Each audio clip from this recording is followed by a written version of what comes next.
algunos de los estudios principales cuyos resultados fueron revelados en el Congreso del Colegio Americano de Cardiología. Vamos ahora a analizar 4 estudios. El primero, el LOWSTAT. El LOWSTAT reclutó a 4.400 pacientes seguidos por varios años. Es un estudio coreano de no inferioridad que compara 2 alternativas terapéuticas. La una, estatina con titulación de dosis desde moderada intensidad hasta alcanzar los niveles objetivos de LDL colesterol entre 50 y 70 miligramos por decilitro. Y la otra alternativa, el inicio de una estatina de alta intensidad. Son pacientes con enfermedad arterial coronaria estable, es decir, con un síndrome coronario crónico. El punto final primario fue mortalidad de toda causa, infarto agudo de miocardio, stroke o revascularización coronaria. Este estudio comprobó la no inferioridad de la estrategia de titulación gradual de la dosis de estatina con respecto al inicio de una estatina de alta intensidad. Comentario. 1. Es un estudio que permite a los pacientes escoger la dosis de estatina que utilizarán para tratar su enfermedad coronaria isquémica. Hay pacientes que en la práctica clínica diaria no quieren iniciar con una estatina de alta intensidad, rosuvastatina 20 o 40 miligramos o atorvastatina 40 o 80 miligramos, sino que prefieren una dosis menor, una estatina de moderada intensidad, y titular las dosis hasta llegar al objetivo que se les había señalado. 2. La estrategia de titulación gradual de la dosis de estatina representa mayores costos y mayores dificultades de logística para el paciente, puesto que él tiene que someterse a controles secuenciales de sus niveles de LDL colesterol plasmáticos. 3. Es un estudio cuyos resultados van en contra de la práctica clínica cotidiana en cardiólogos e internistas que vemos diariamente a pacientes con enfermedad coronaria estable y que van en contra también de las directrices de las guías americana y europea sobre este tipo de pacientes. En la práctica clínica, de acuerdo con el aval de estudios epidemiológicos y estudios clínicos randomizados, estudios incluso de genómicos, etc., nosotros iniciamos siempre en los pacientes con enfermedad coronaria una estatina de alta intensidad desde que se ha producido el evento coronario. Tenemos previamente dosificado un nivel de LDL colesterol en la línea de base.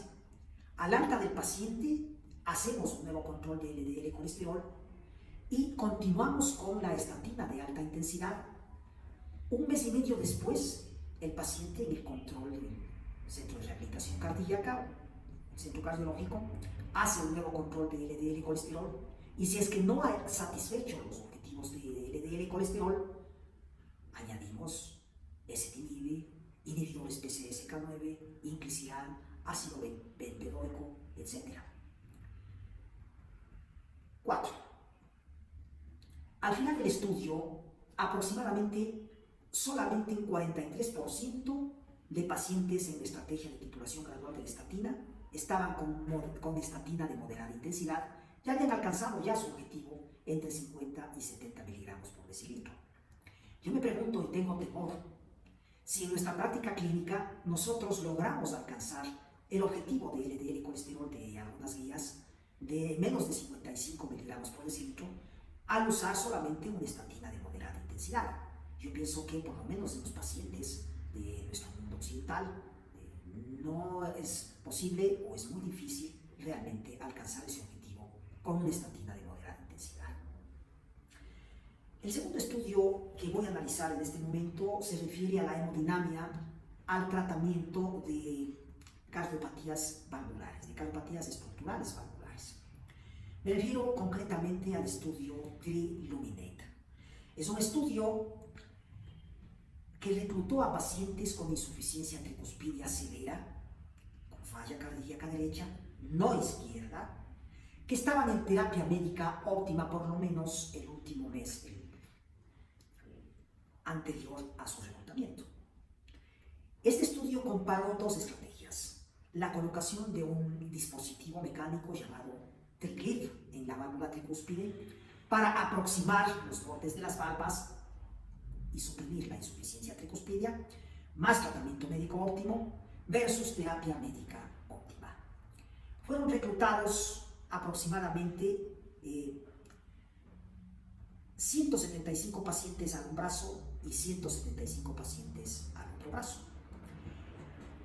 El punto final primario fue mortalidad, reingreso por falla cardíaca, cirugía valvular o calidad de vida medida por el cuestionario de Kansas City. Se comparó, por tanto, TriClip más terapia médica óptima versus solamente terapia médica óptima. El seguimiento fue de 1 año. Se comprobó que no hubo diferencias en mortalidad, ni en reingreso, ni en cirugía, pero sí hubo una diferencia estadísticamente significativa y clínica en la calidad de vida, a favor del dispositivo de TriClip. Comentario. Primero, es un estudio que tiene todavía un seguimiento corto para determinar realmente si es que tiene resultados favorables en mortalidad sobre todo, y en las otras variables, reingreso y cirugía. Habrá que esperar que los pacientes de este estudio sean seguidos por más tiempo para determinar esta circunstancia.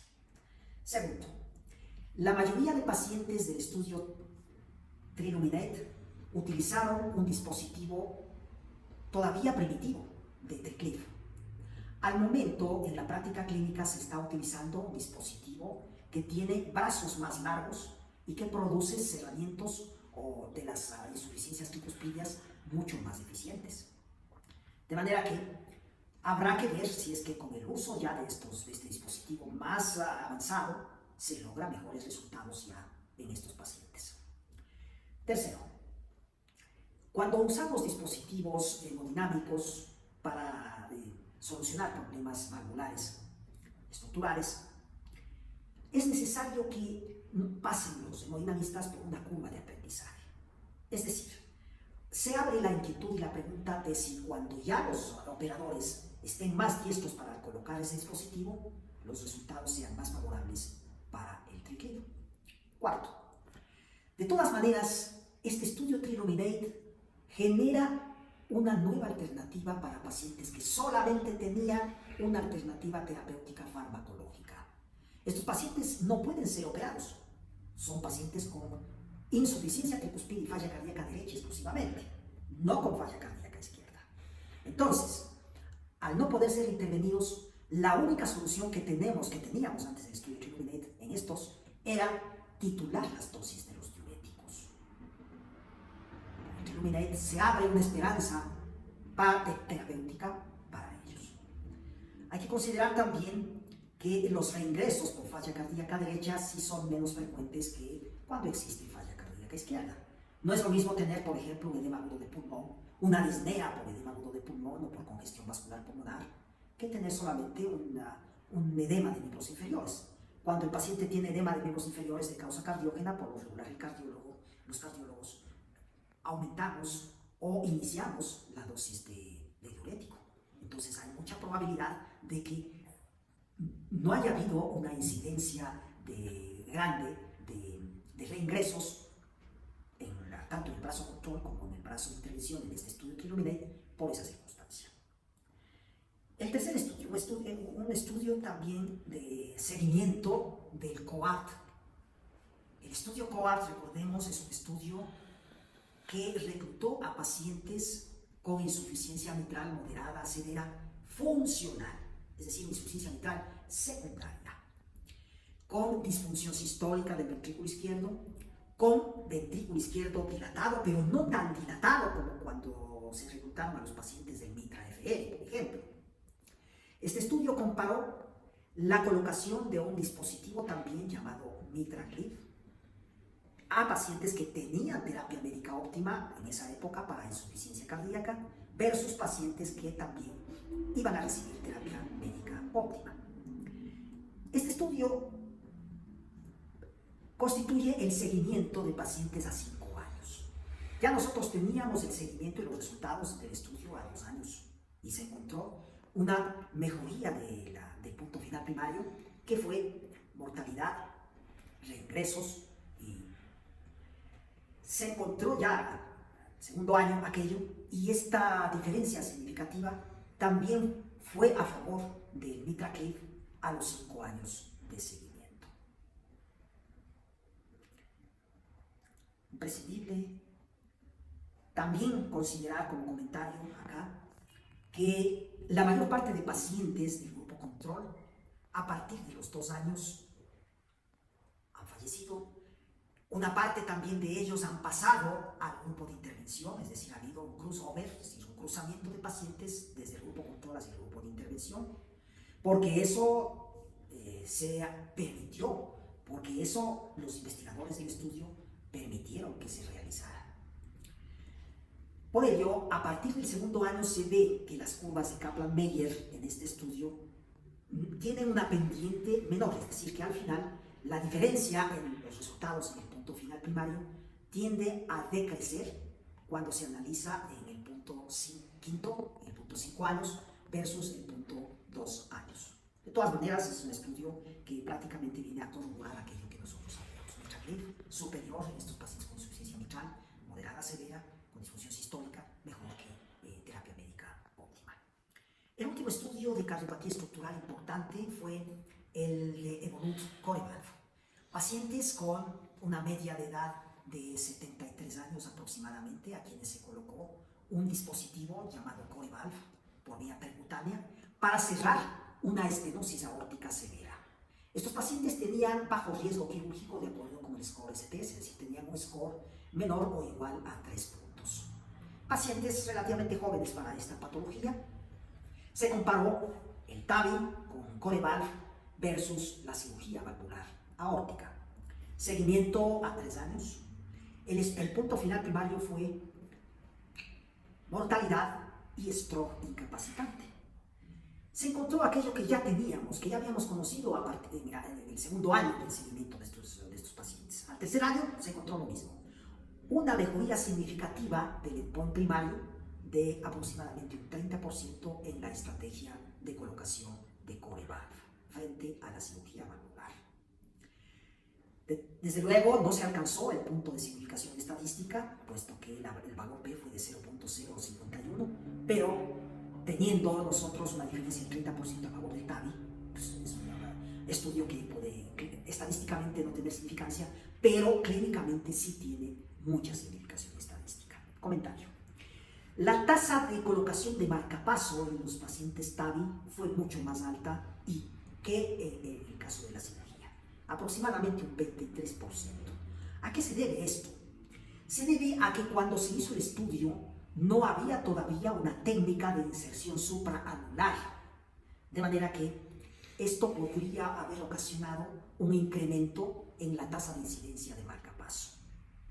Segundo, la mayor parte de pacientes en este estudio, tuvieron un dispositivo Corevalv de primera generación que no logra realmente reducir los leaks periprotésicos moderados o severos.